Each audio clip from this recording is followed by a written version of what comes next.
Assalamualaikum warahmatullahi wabarakatuh. Waalaikumsalam warahmatullahi wabarakatuh. Alhamdulillah syarrafal wujud biwiladati khairil mawjud wa syarrafana ummatahu ala sairil umam birisalati khairil maulud wa faddalahna bi syafa'atil uzma fil yaumil mau'ud wassalatu wassalamu alal hamidil mahmud sayyidina wa habibina wa syafi'ina wa maulana Muhammadin sallallahu alaihi wasallam alladzi ja'alahu asyrafal mawjud wa asyrafar rusul wa ala alihi wa ashabihi wa tabi'ihi wa muhibbihi ila yaumil liqa'i rabbinal karim fi jannatin na'im birrahmah wal maghfirah wa husnil qabul. Amma ba'd, sedaya ingkang sami rawuh yang saya muliakan, terlebih Bapak Ali Musyaffa selaku ketua guru Yayasan MTS Negeri Winong Pati yang saya muliakan, semua yang hadir yang saya hormati, adik-adik semua yang saya cintai, saya banggakan, saya doakan mudah-mudahan nanti menjadi anak yang sholih-sholihah dan semua nanti di akhir usia kita ditutup dengan husnul khotimah. Amin Allahumma. Tidak ada nikmat melebihi tertutupnya usia dalam keadaan husnul khotimah. Untuk meraih hal itu Allah tidak membebankan tugas yang berat atau menguruskan sesuatu yang sulit untuk dijalankan, tapi memang harus sungguh-sungguh, karena hanya dengan kesungguhan hasil yang maksimal akan bisa diraih. Allah tidak pernah memerintahkan sesuatu yang berat sehingga tidak mampu dijalankan.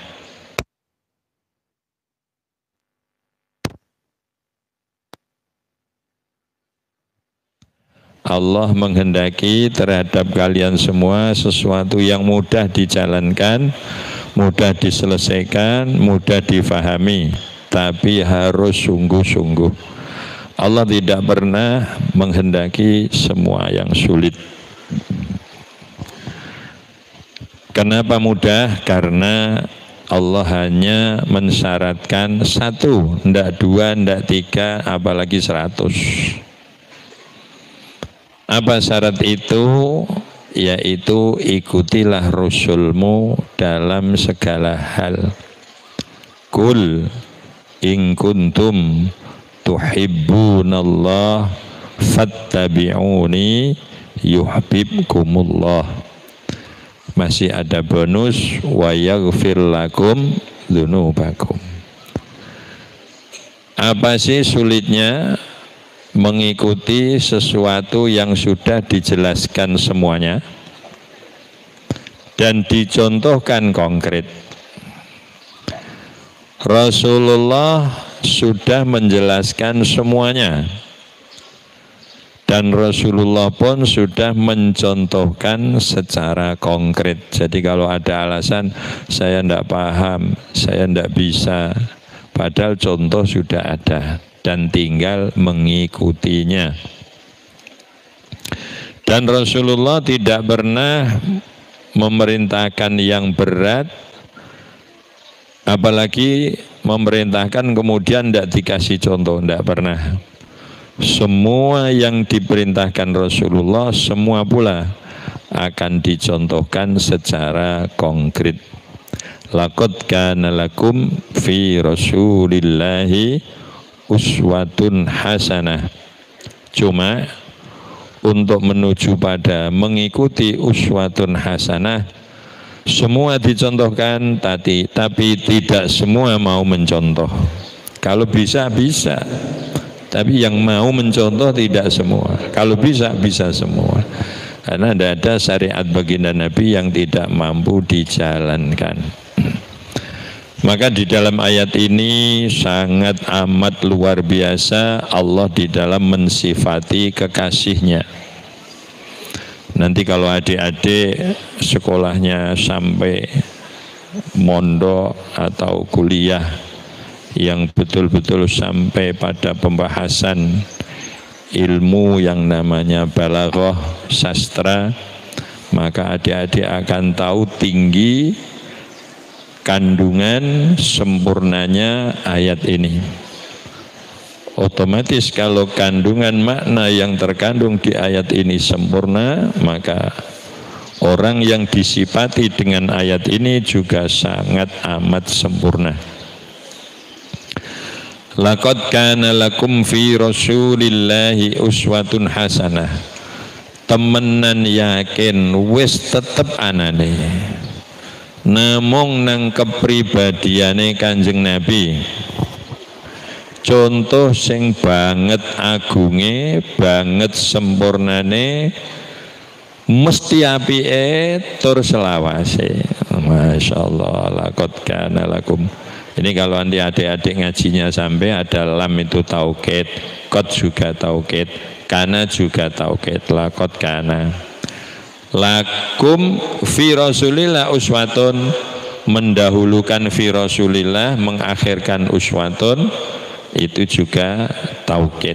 Terus sifat hasanatun, itu juga taukid. Terus jumlahnya ismiyah, itu juga taukid. Jadi ada satu ayat yang sependek itu dengan taukid tujuh taukid. Temenan yakin wis tetep anane namung nang kepribadiane Kanjeng Nabi kanggo awakmu kabeh. Contoh sing banget agunge, banget sempurnane, mesti apike tur selawase. Masyaallah. Selawase artine ndek mben saiki besok. Basa Arabe fima madha wa fil an wa fi mastakbal. Kalau adik-adik ngaji zaman madi, hal, mundurek utawa istiqbal. Nggih. Niku laqad kana lakum. Maka di sini nanti saya akan mengutarakan, karena ini sebentar lagi bulan Maulid ya. Ini sudah Safar Suro, Safar akhir ya. Nanti malam Kemis atau malam Rebu Wekasan, Rebu Wekasan nanti adik-adik berdoa ya. Di bulan Safar Allah banyak menurunkan musibah. Musibah pasti akan diterima manusia selama manusia masih hidup. Yang takut musibah tidak usah hidup. Karena pasti. Ini saya bacakan Rabu Wekasan, malam Rebu terakhir bulan Safar. Berarti besok malam Rebu ini. Ya. Ini saya bacakan. Pertama membaca salamun qaulam mir rabbir rahim 313 kali. Salamun qaulam mir rabbir rahim, salamun qaulam mir rabbir rahim, salamun qaulam mir rabbir rahim. Itu 3 kali, dikalikan 100 ditambah 13. Hanya 3 kali.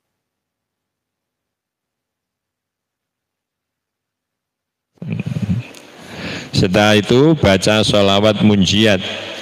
Bismillahirrahmanirrahim. Allahumma salli ala Sayyidina Muhammadin salatan tunjina biha min jami'il ahwali wal afat wa taqdi lana biha jami'al hajat wa tutahhiruna biha min jami'is sayyi'at wa tarfa'una biha indaka 'alad darajat wa tuballighuna biha aqsal ghayat min jami'il khairat fil hayat wa ba'dal mamat. Terus doa ini, Allahumma srif anna syarra ma yanzilu minas sama wa ma yakhruju minal ardi innaka ala kulli syai'in qadir. Wa sallallahu ta'ala ala sayyidina Muhammadin wa ala alihi washabihi wasallam. Setelah itu sholat sunat mutlak 4 rakaat 2 salam. Malam Rebu yang akan datang ya, diingat-ingat. Kalau sampai di boarding, wah otomatis dengan sendirinya akan menjalankan wajib. Kalau kebetulan ada yang di rumah, nanti matur sama bapaknya. Nanti kalau di sini tidak punya tagnya, tak kasih WA-nya. Sholat 4 rakaat 2 rakaat salam. Setelah baca Fatihah rakaat pertama, baca surat Al-Kautsar, inna a'tainakal kautsar 17 kali. Rakaat kedua setelah Fatihah baca surat Ikhlas 5 kali. Rakaat ketiga setelah Fatihah baca surat Al-Falaq 1 kali. Rakaat keempat setelah Fatihah baca surat An-Nas 1 kali. Setelah itu membaca doa ini. Bismillahirrahmanirrahim. Wa sallallahu ala sayyidina wa maulana Muhammadin wa ala alihi wa sahbihi wasallam. Allahumma ya syadidal quwa wa ya syadidal mihal ya aziz dzallat li'izzatika jami'u khalqika ikfini min jami'i khalqika ya muhsinu ya mujammil ya mutafaddilu ya mun'imu ya mukrimu ya man la ilaha illa anta birahmatika ya arhamar rahimin. Allahumma bisiril hasani wa akhihil husain wa jaddihi wa abihi ikfini syarra hadzal yaum wa ma yanzilu fihi ya kafi fasayakfikahumullah wa huwas samiul alim walhamdulillahi rabbil alamin wa ni'mal wakil wala haula wala quwwata illa billahil aliyil azim. Wa sallallahu ala sayyidina Muhammadin wa ala alihi washabihi wasallam. Itu sudah selesai. Itu kalau dijalankan setelah wiridan maghrib, insya Allah pas isya selesai. Nanti takfi akan ke Pak Yai Ali Musyafa. Alhamdulillah kalau Pak Yai sudah punya, apalagi kalau sudah hafal. Oh gitu. Adik-adik semua yang saya muliakan, saya doakan, saya banggakan, mudah-mudahan jadi anak yang solih-solihah. Ketahuilah, tidak ada sesuatu yang mudah melebihi melihat contoh yang ada. Kemarin, entah yang pertemuan keberapa kalinya, saya pernah menyinggung, tidak ada belajar enak seperti para sahabat ketika masa Rasulullah Shallallahu Alaihi Wasallam. Apa sebabnya? Para sahabat itu kalau ngaji, tidak usah bawa buku, tidak usah bawa pulpen, tidak usah nyatet, tidak usah ngerekam, cukup lihat Rasulullah selesai. Karena apa? Yang didawuhkan Rasulullah, yang dijalankan Rasulullah, semua menjadi hukum, menjadi pedoman hukum, menjadi tolak ukur, menjadi barometer. Itu Rasulullah. Maka urusan belajar paling enak zaman sahabat, tapi urusan berjuang paling berat zaman sahabat. Bagaimana tidak berat, harus perang melawan musuh. Ada yang pulang kakinya tinggal 1, ada yang pulang tangannya tinggal 1, ada yang pulang hidungnya tinggal separuh, ada yang pulang gegernya kena luka sedalam 5 cm, sepanjang 10 cm atau bahkan 20 cm. Tidak ada berat melebihi perjuangan para sahabat Rasulullah Shallallahu Alaihi Wasallam. Tapi ada nilai lain Tidak ada belajar paling cepat, paling nikmat, paling mudah, paling sempurna seperti belajarnya para sahabat, karena cukup lihat itu Rasulullah, dengarkan itu Rasulullah, semua menjadi ilmu. Karena apapun yang disabdakan baginda itu adalah wahyu, apapun yang dijalankan Rasulullah itu juga wahyu. Ma yantiku wa ma yantiku anil hawa in huwa illa wahyu yuha. Saya mau tanya sama adik-adik, ucapan dengan perilaku berat mana? Ucapan dengan perilaku berat mana? Perilaku. Sampean ngomong ayo mangan karo sampean nyontoni terus mangan. Cepet mana? Cepet nyontoni langsung makan. Kalau ucapannya adalah wahyu, apalagi perbuatannya yang nilainya lebih tinggi daripada ucapan. Adik-adik semua yang saya hormati, yang masyhur di dalam pelajaran yang adik-adik mengenal, yaitu yang namanya hadis. Hadis itu apa adik-adik? Coba, hadis itu apa? Ada berapa? Ucapan Nabi 2, perbuatan Nabi 3, penetapan Nabi. Ada yang nomor 4, ini yang jarang orang mengikutkan, sifat-sifat Nabi. Semua yang diucapkan Rasulullah adalah hadis, menjadi tolak ukur, menjadi hukum, menjadi barometer. Apapun yang sesuai yang disabdakan baginda Nabi kita jalankan, maka itu pasti akan sesuai dengan hukum yang semestinya. 1, ucapan Nabi. 2, perilaku Nabi, apa saja yang dijalankan oleh baginda Nabi Muhammad Sallallahu Alaihi Wasallam. Maka enak, sahabat cukup mendengarkan langsung alim masuk.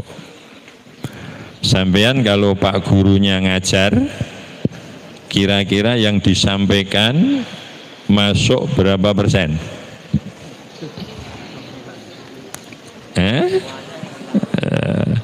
Masuk berapa persen, kemudian masuk ke hati berapa persen. Itu yang sering sudah saya bahas sampai panjang lebar. Yang masuk di dalam hati itulah yang dinamakan ilmu. Maka sahabat dengan kebeningan hati,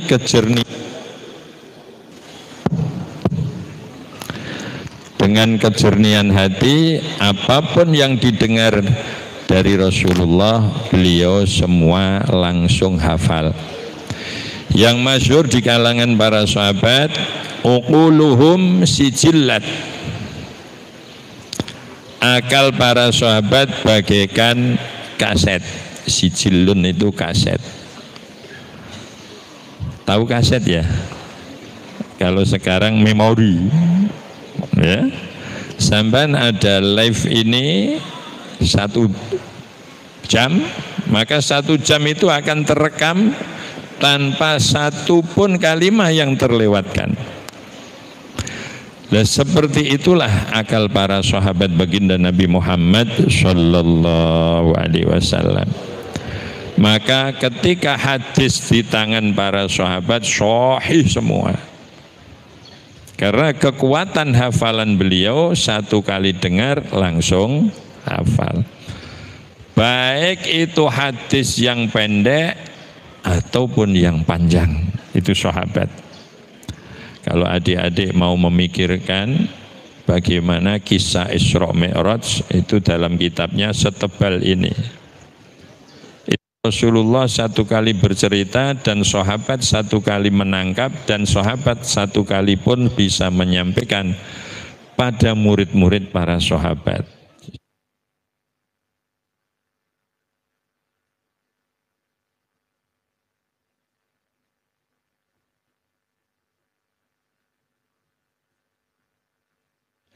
Siapa saja yang mampu membuat syair yang saya belum hafal. Maka tak kasih hadiah yang sampean belum pernah melihat banyaknya hadiah itu. Sekarang seandainya 1 miliar lah. Ada enggak orang bikin syair kemudian dikasih hadiah 1 miliar? Enggak ada. Ini dengan janjian hadiah yang paling istimewa.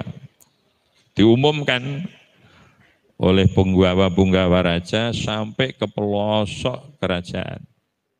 Orang-orang yang alim-alim bikin syair, semua daftar, semua datang, semua dites. Mulai dari yang nomor 1. Peserta pertama Muhammad Fikri. Umpama, ini ada yang namanya Fikri.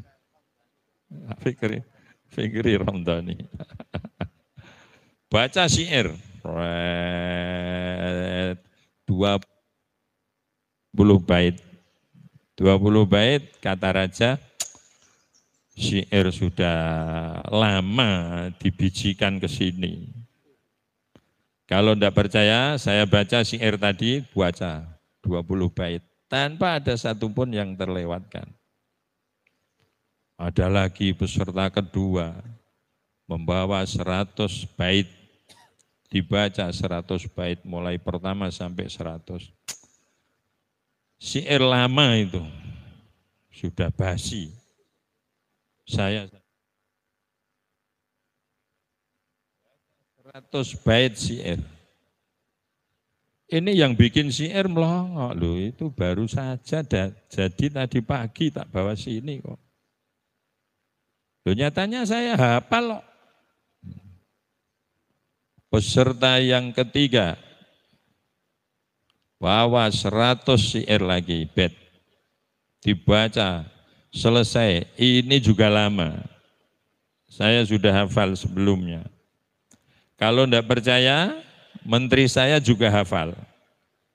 Ayo menteri, kamu dibaca. Baca. 100 bait, hafal. Sampai sekian ratus peserta, raja ngomong, itu sudah lama. Semua peserta melongok, ketemu sama teman-temannya. Loh aku lagi jadi esok loh dah. Loh aku lah ngono. Padha ae. Tapi nyatane raja iso, menterine iso. Lah raja ini 1 kali dengar hafal, menterinya 2 kali dengar hafal.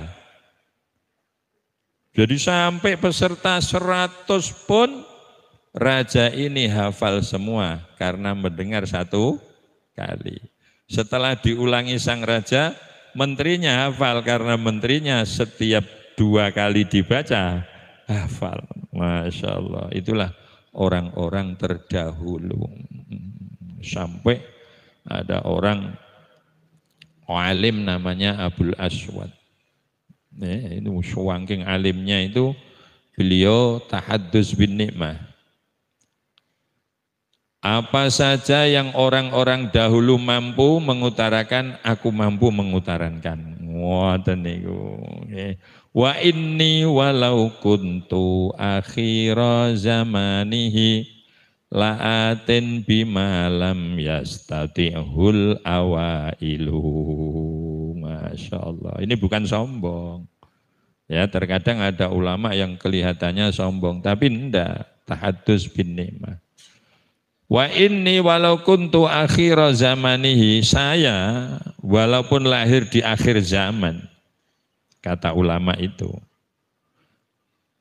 Laqultu bima lam yastati'hul awailu, saya mampu mendatangkan apa saja yang orang-orang dahulu belum mampu.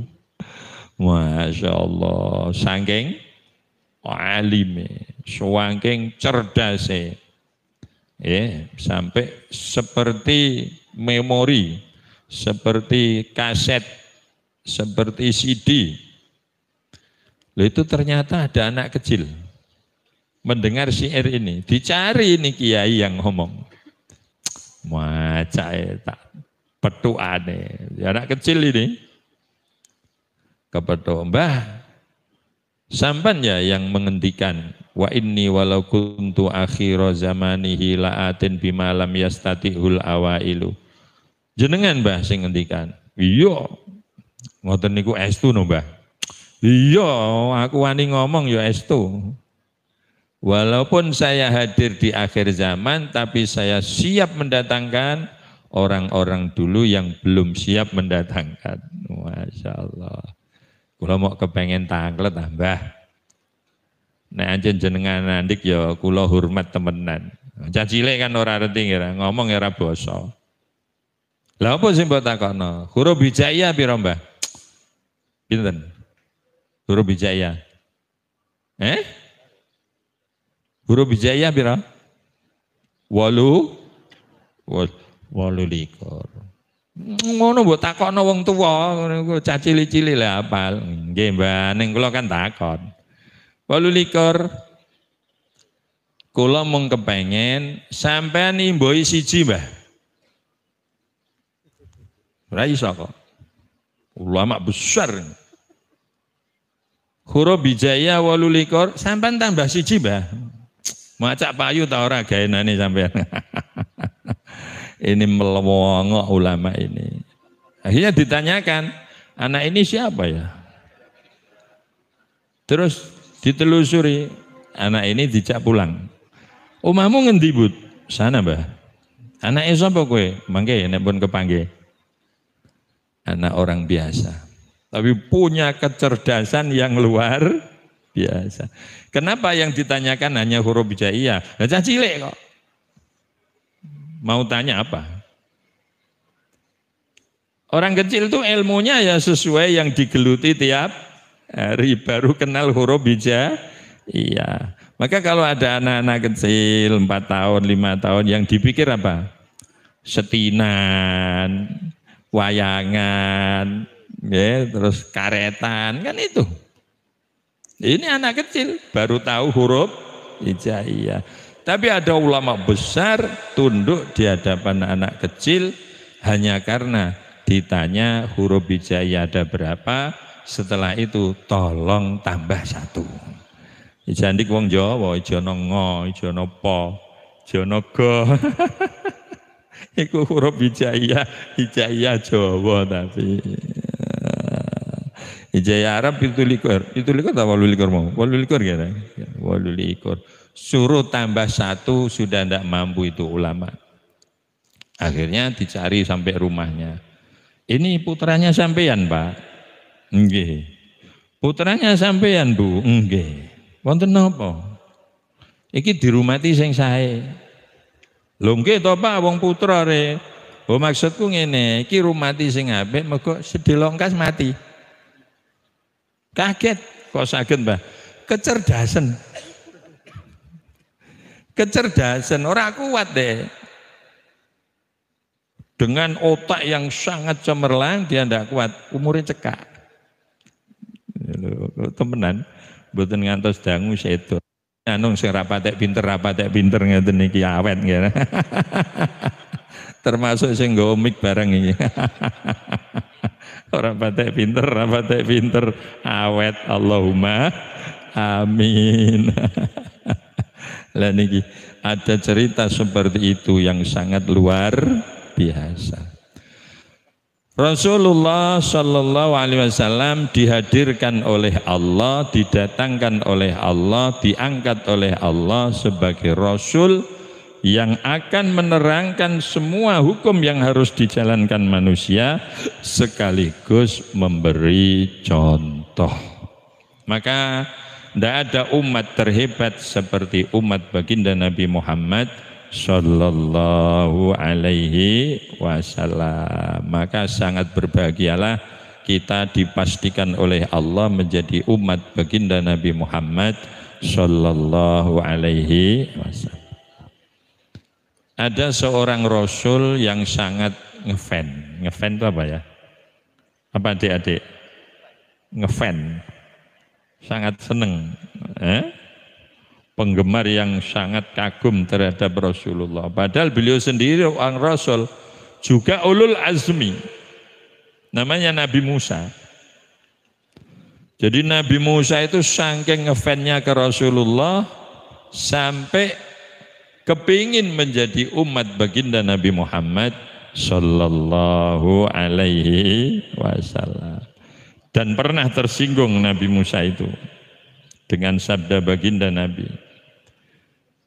Ketika Isra Mi'raj Rasulullah ditagih. Ditagih itu apa bahasa Indonesianya? Ditagih ya. Ditagih ya, ditagih ngono tok ya. Iya. Karena Rasulullah pernah bersabda, ulama ummati ka anbiya ibani Israel. Ulama umatku setara dengan nabinya Bani Israel. Nabinya Bani Israel kan banyak.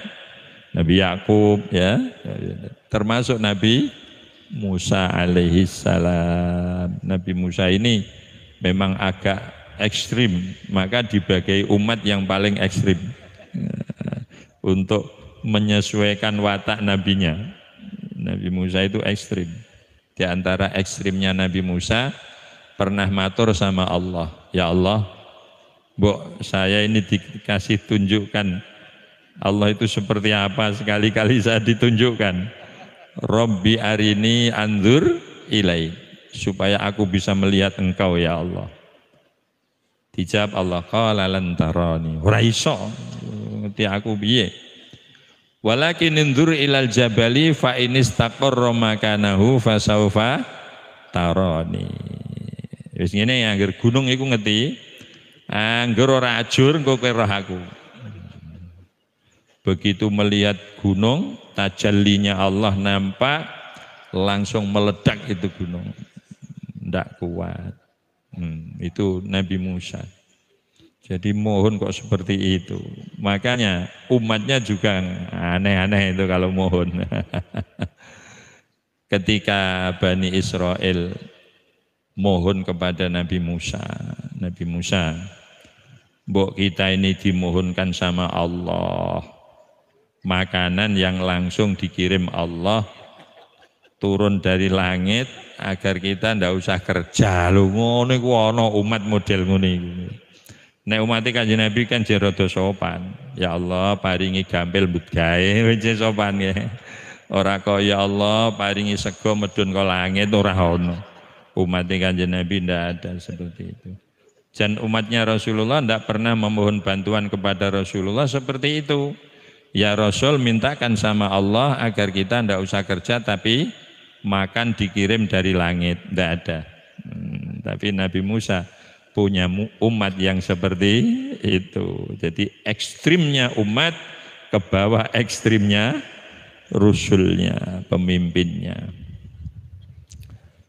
Ketika Rasulullah bersabda ulama ummati ka anbiya ibani Israel, ulamanya umatku itu setaraf, setingkat, semisil dengan nabinya Bani Israel. Nabi Musa, engkau angger kepethuk mulai tak tuntut. Lah kok Isra Mi'raj Rasulullah dicegat oleh Rasulullah, ketemu sama Nabi Musa. Kanjeng Nabi mangke jenengan nek diparingi wahyu salat 100 niku mboten kuat mangke umat jenengan nyuwun suda. Nggih, tak njaluk suda ngantos karek 5. Tapi ya Rasul, saya hanya ingin bukti. Bukti apa? Sampean kan pernah dawuh ulamanya umatku itu sekelas nabinya Bani Israel. Itu apa bisa dibuktikan ya Rasulullah? Bisa. Saya tersinggung soalnya. Saya ingin tahu seperti apa ulamanya umat sampean. Rasulullah memanggil Imam Ghazali. Yang punya Ihya Ulumuddin ya. Alhamdulillah dalam diizini maos kalayan 1 Mbah Maimun, 2 Maulana Habib Lutfi. Nek jenengan kepengen bika streamingnya tiap Ahad mulai jam 10 sampai zuhur. Lebih afdal kalau mau datang ke rumah saya. Lebih afdal. Itu Imam Ghazali dipanggil oleh Rasulullah fi alamil arwah. Orang besar yang bertemu Rasulullah ketika Isra Mi'raj dengan ruhnya, satu Syekh Abdul Qadir Al-Jilani, dua Imam Al-Ghazali. Ditanya sama Nabi Musa, "Man anta?" "Ana Muhammad bin Muhammad bin Muhammad Al-Ghazali." Saya namanya Muhammad, bapak saya Muhammad, mbah saya Muhammad. Saya hanya tanya namamu. Kenapa bapakmu kau ikutkan? Mbahmu kau ikutkan? Kebanyakan bicara kamu. Loh, kok saya dimarahi? Iya, enggak saya tanyakan kok. Kamu ikut jawab. Apa Nabi Musa lupa ketika ditanya Allah? Sampean juga begitu kok. Ditanya Allah, "Wa ma tilka biyaminika ya Musa." Kan cukup dijawab, qala hiya asoi. Cukup. Kenapa ditambah? Atawakka'u 'alaiha wa ahusyu biha 'ala ghanami waliya fiha ma'aribu ukhra. Sampeyan malah duwane semono. Kula namung sithik tak imbahi loro. Sampeyan salahno. Si Abdul Qadir dicaplek Kanjeng Nabi, "Ta'addab ya Ghazali." Ghazali, tata krama, rusul mbok bantah.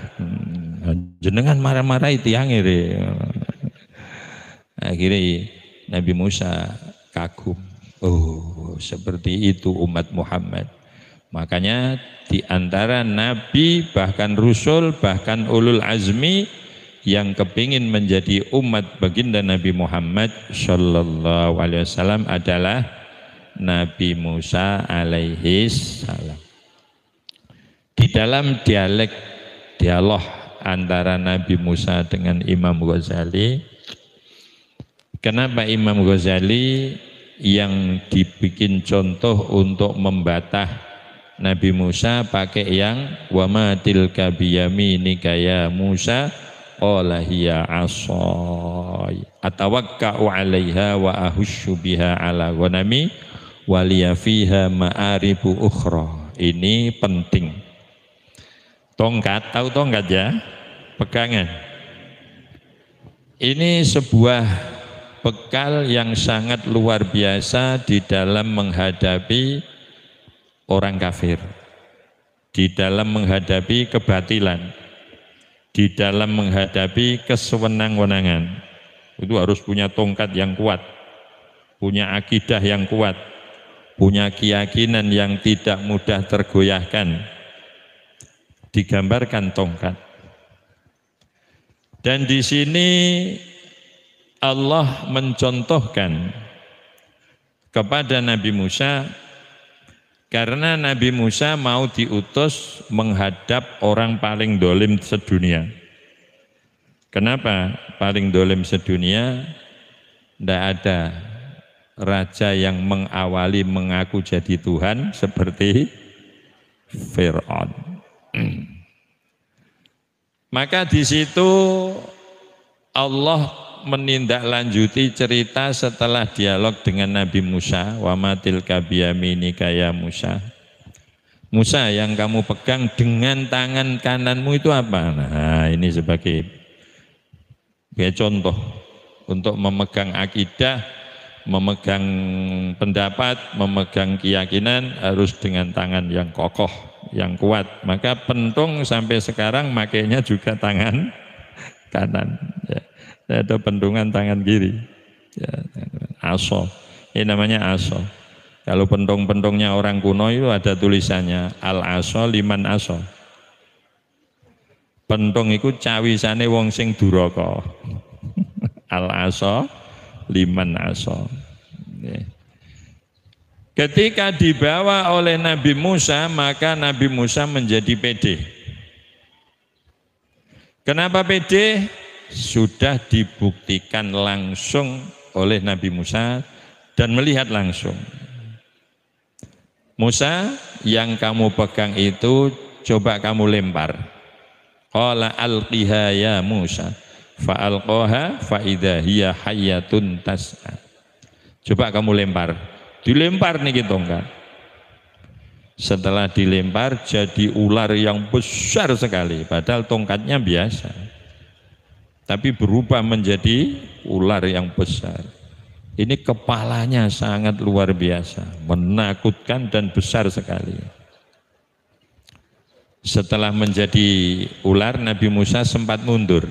A'radul basyariyah, kaget, sifat manusiawi, wong tongkat kayu bisa menjadi mundur Nabi Musa.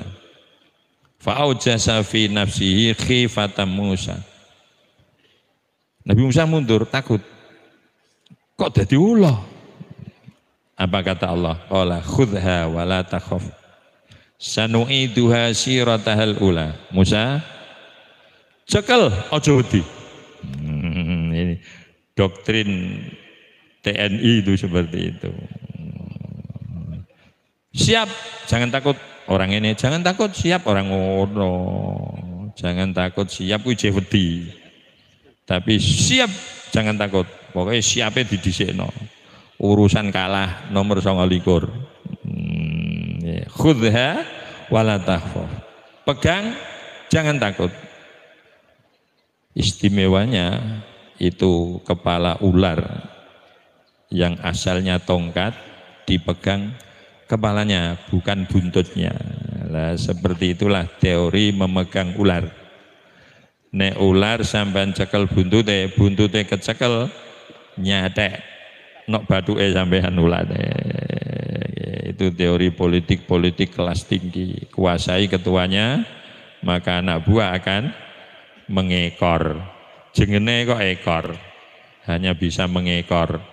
Nah, ini politik kelas tinggi. Nek corong saiki politik kelas dewa. Ono ae wong saiki nggawe acara itu. Mau itu kelas dewa ngono iku ya ono. Jawaban kelas dewa. Iki bangsane apa? Dewa aku terus apa dewa itu?